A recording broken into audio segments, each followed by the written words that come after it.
വളരെ കൃത്യമായിട്ട് മുഖ്യമന്ത്രി പങ്കെടുത്ത ഒരു പരിപാടിയെക്കുറിച്ച് വന്നിട്ടുള്ള വ്യത്യസ്ത തലത്തിലുള്ള, പ്രത്യേകിച്ച് പരേഡ് കാലത്ത് ഇതിനൊക്കെ പലതരത്തിൽ ഇതിനെ കൊടുക്കാറും കാണിക്കാറുണ്ട്.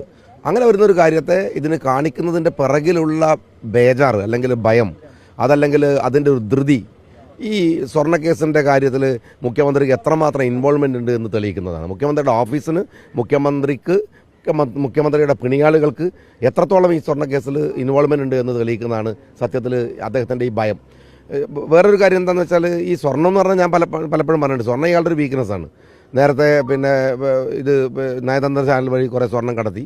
പിന്നീട് അതുമായി കോഴിക്കോട് എയർപോർട്ടിലുണ്ടായിരുന്ന സ്വർണ്ണക്കടത്തുമായി ബന്ധപ്പെട്ട പരാതിയുടെ അറ്റം നീളുന്നത് മുഖ്യമന്ത്രിയിലേക്കാണ്. കാരണം എന്താണെന്ന് വെച്ചാൽ, അവിടെ എല്ലായിടത്തും കസ്റ്റംസ് ചെക്ക് ചെയ്യുന്ന സ്വർണം ഇവിടെ മാത്രം മുഖ്യമന്ത്രിയുടെ പോലീസ് ചെക്ക് ചെയ്യുന്നു.